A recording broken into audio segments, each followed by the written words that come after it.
What up, AOK Mafia? It's your boy Artofkickz, and just like that, we back with another one.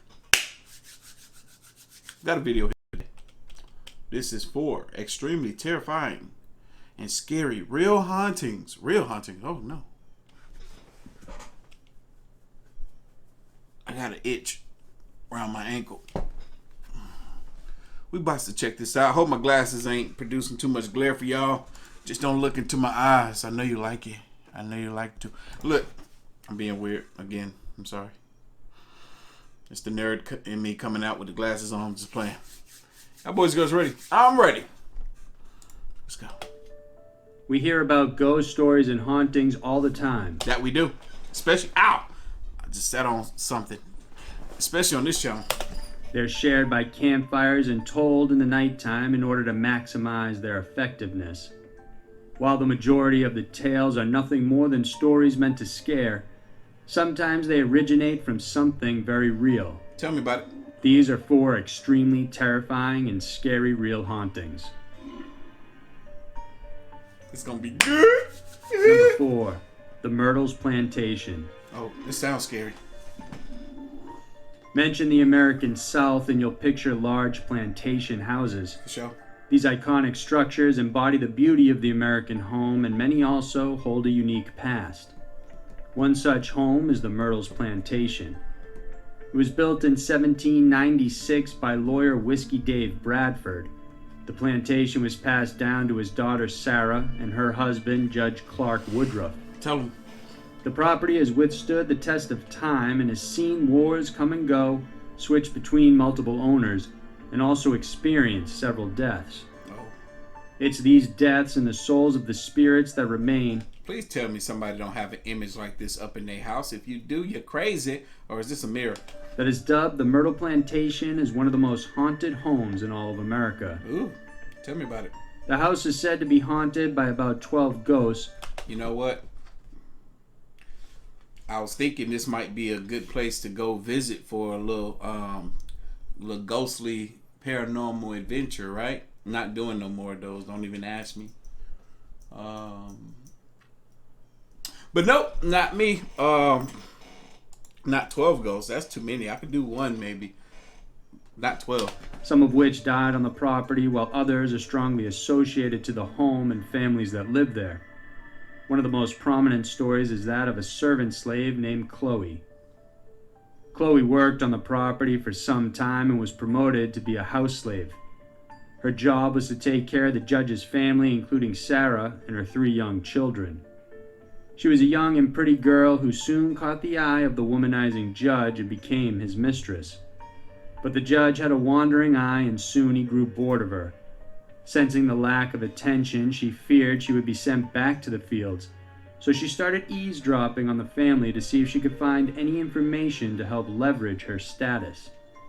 One evening, Wait a minute. How old was the girl?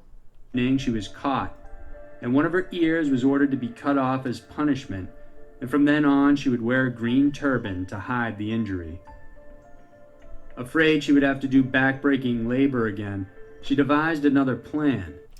That's crazy. Like, this makes so much sense that stuff like this would have happened. It was hard for me to breathe for a second. I don't know what the heck that was. It was like something was taking the breath out of me. But anyway, what I was thinking was, like, this girl went from obviously being a worker, you know, I don't want to say the word, the S word, to being, I guess, girlfriend to the homeowner. I don't know the terminologies no more. The master. That's what I meant to say. And she was like, I don't want to go back out there. Nope, I don't want to do that work again. This time she baked a cake containing traces of oleander poison, hoping to make the family slightly ill so she could nurse them back to health and be praised for her work. But she miscalculated and put too much in, and Sarah and her young children died as a result. The judge, along with the youngest, Mary, managed to survive because they didn't eat any. Chloe told another slave about what she had done, and fearing the reprisal of the judge against all the slaves, they turned Chloe in. She was promptly hanged on a tree the next day, and afterwards her pockets were filled with stones and her body dumped in the river. It didn't take long for stories of Chloe's ghost to start circulating among the slaves and residents that continued to live in the house. Many have reported seeing a woman in a green turban walking around the grounds, appearing in mirrors, and also in the dining room where she had killed the family members originally. For a non-believer, that's fascinating. Her thoughts and mindset around what she did. She was like, all right, clearly I'm at the point now. He done cut my ear off. He definitely doesn't want anything else to do with me. I don't want to go back out there to the field. What can I do? Oh, I'm going to try to nurse them back to health, but I have to first make them sick. Oops, I killed them. It's crazy times, man. Y'all be thankful and grateful that we don't live in times like this anymore. Some say there is concrete proof that she is in fact a spirit that haunts the property.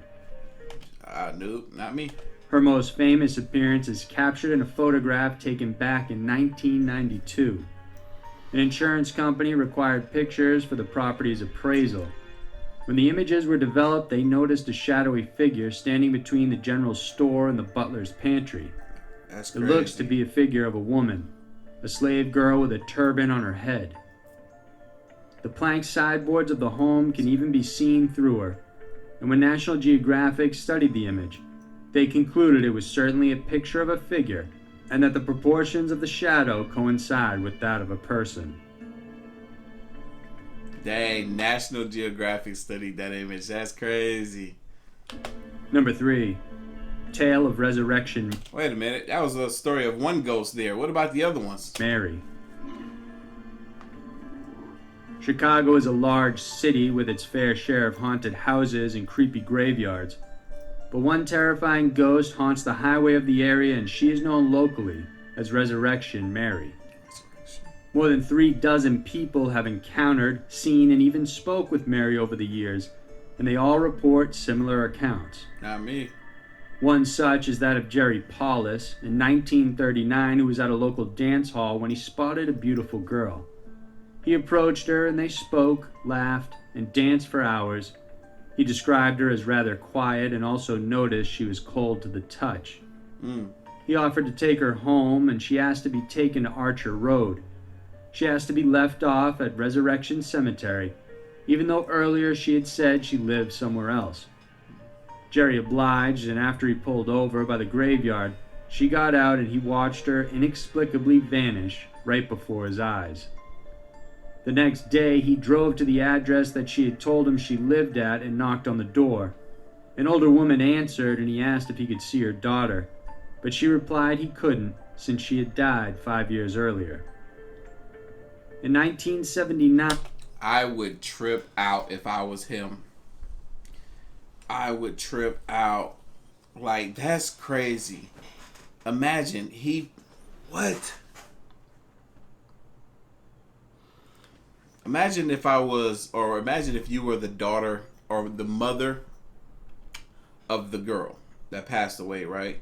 And some guy that you don't even know showed up at your home asking to see your daughter. I would be like, yo, my daughter's spirit is actually out here roaming around, interacting with people. That's insane. And a cab driver named Ralph said he picked up a young girl who was about 21 years old with blonde hair near a shopping center on Archer Avenue. While driving, the girl suddenly yelled at him to stop, indicating she was getting off. When he hit the brakes, he asked where because he couldn't see any houses nearby. The girl stuck out her arm, pointed across the road, and said, "There." He turned to look and saw there was a small shack, and then he turned back to find that the girl was gone. She just vanished, and the car door never even opened.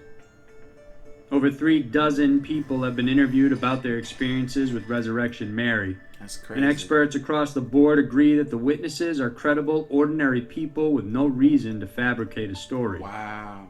But the real identity of Mary still remains elusive. Some point to the fact that it could be a 21-year-old girl named Mary Bregovi, who had died in a traffic accident in 1934. She loved dancing and was buried in her favorite white gown and shoes in Resurrection Cemetery along Archer Avenue. There are also those who believe that the ghost is that of Anna Maria Norquist, who had died in an accident in 1927 while she was on her way home from the O. Henry Ballroom. Whoever she is, sightings and reports of Resurrection Mary still continue even today. Bro, that's crazy. I am so glad we're hearing about these stories, man. I've never heard these stories before. Could you imagine?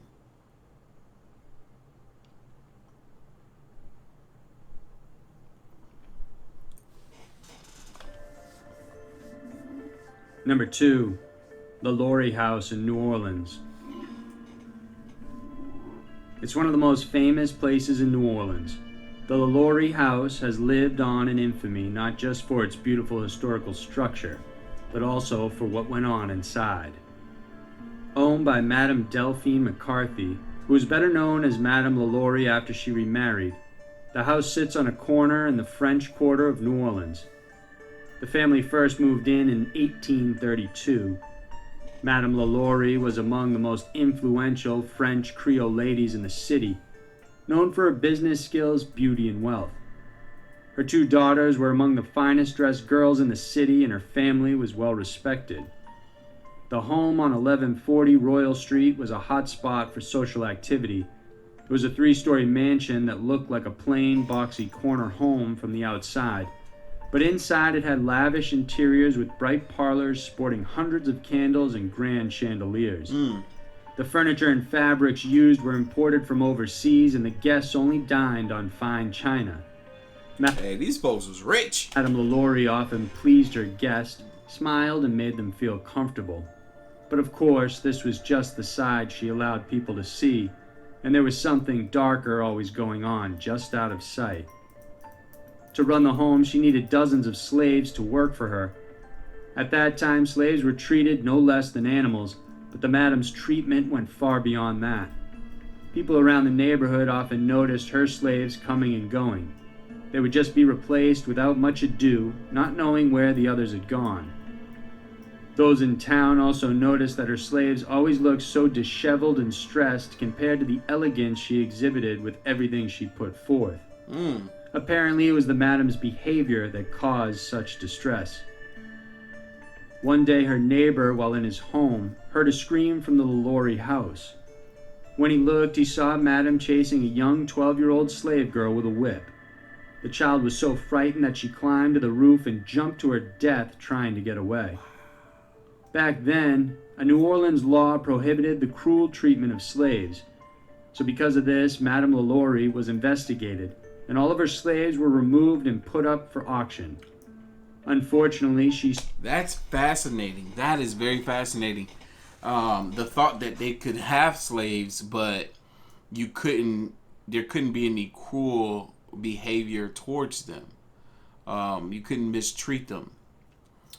Obviously, there were still plenty of people that did, but I didn't even know that a rule or law like that was passed or would have been passed.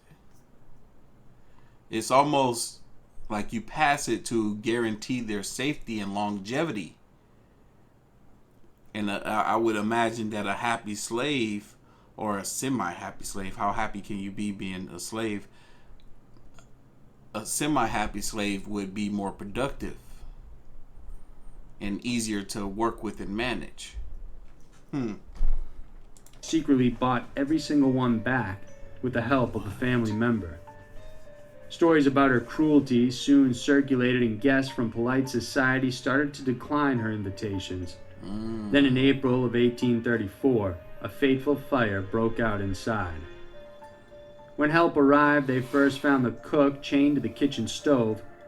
She admitted later on that she started the blaze to try and commit suicide because she was afraid of the repercussions from the madam. The fire spread through the house and caused massive damage, but it was successfully put out. Firemen discovered a locked door in the attic and broke it down. And what they found inside was utterly horrific. A dozen or so male and female slaves were hidden up there, malnourished and uncared for. Some were stuffed inside dog cages, others were strapped to crude tables or chained up against the walls. Some of them were unconscious, others were even dead. Those that could speak groaned for help, or to even be put out of their misery. Most of them had been mutilated with their fingernails ripped off from the root, their eyes gouged out, and some men had been castrated. Another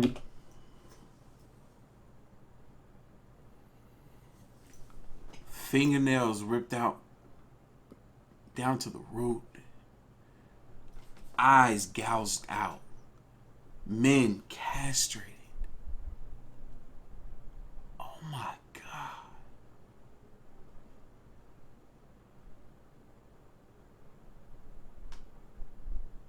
Wow.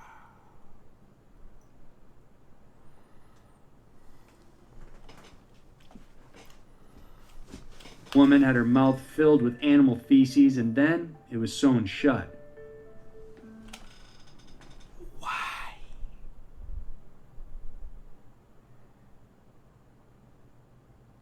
Fill her mouth with animal feces and then sew her mouth shut to ensure that she swallows it? Oh my God. I'm sorry. I'm so sorry that all that stuff happened to those people. The first responders could not bear to look at the sight, and a doctor was called immediately. When news of what they had discovered broke out, a mob soon formed outside the Lorry home, and they howled for vengeance. Before they could do anything, a carriage burst forth from the driveway. In it were the family members fleeing. The mob sacked and destroyed the home anyways, hoping to bury the terrible incidents that happened there. After it was left abandoned, the stories of hauntings began to plague the home. It was left in disrepair, but those who lived nearby would hear agonizing screams from inside at all hours, and soon frequent sightings of slave apparitions in the yard and balconies were reported. A man who bought the home in 1837 only stayed in it for 3 months because he kept hearing groans and strange noises at night. He tried to lease it to tenants, but the same thing happened to them. For decades, owners and tenants would come and go, all experiencing inexplicable occurrences within the home. That does seem like that is definitely a place where haunting definitely occurred. That's real. That's real haunting right there. By the 1890s, immigrants came. And I say real haunting because of all the countless people that experienced it. And the home was restructured to become apartments, with the reports of hauntings continuing on. Today, it's been converted into an upscale apartment complex.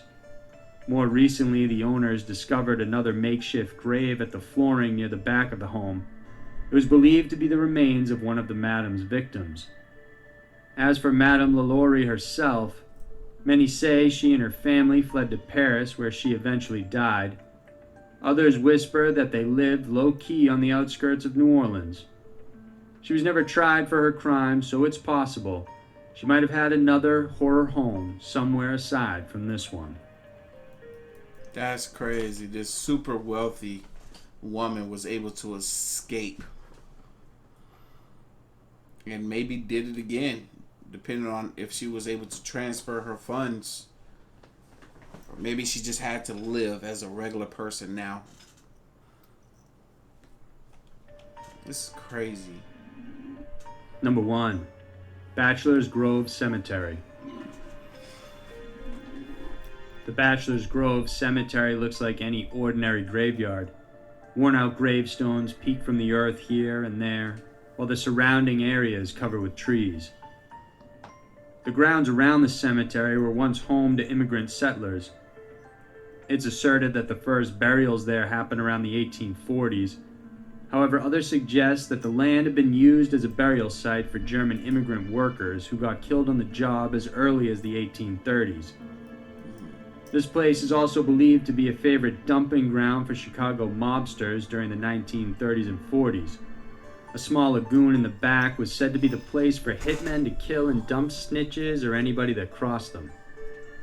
Regardless of its origins, the cemetery over the years has become a hotbed for paranormal activity. Those who bravely wandered through it report seeing orbs and apparitions surrounding the grounds. Several witnesses who have walked its gravel road have claimed seeing a phantom farmhouse that's in excellent condition and that it inexplicably disappears before their eyes. During the 1870s, a farmer and his horse died while plowing the land near the water's edge. Witnesses say they've seen their ghosts still plowing the same area. However, the most famous sighting in the cemetery is that of the White Lady, a figure dubbed as the Madonna of Bachelors Grove. She's known to walk around the cemetery, particularly during the full moon. She's dressed in white and believed to have been buried next to her son, as she is sometimes seen with a child. Another famous captured ghost image is that of a woman sitting on one of the headstones. The image was taken by Mary Huff using a high-speed infrared camera while on site during a daylight investigation. Nobody else was in the area at the time, but when she developed the image, she couldn't believe what she saw. That's crazy. The lady was dressed in complete white. Her figure seemed translucent in the image, as if you could see right through her. She's not looking straight into the camera, but instead out into the distance, as if she's pondering something. The image became so famous it was reported in the Chicago Sun-Times. Other witnesses have said they've seen a ghost of a man walking around. He's often seen from the waist up as he's around high shrubs. An image of him was recently captured, and it showed what looks like a man in a white shirt comfortably standing by the woods. Today, security is tight in the area, especially at night, because vandals and trespassers have wanted to experience its famous hauntings for themselves. There are, however, organized ghost hunts conducted by people hoping to catch a glimpse of the cemetery's famous inhabitants. Insane. So there were 4 extremely... Woo! If you were a skeptic before and you're not a believer now, whoo, I just became even more a believer. Look, y'all, ghosts are real. I'm telling you, I done told y'all before. I know. I got t-shirts that say ghosts are real. They sold out too, because it's a bunch of believers. It's a bunch of us. We believe. I believe. Do you? Anyway, y'all know what time it is. Like this reaction, hit that like button, hit that subscribe button, stay tuned for more.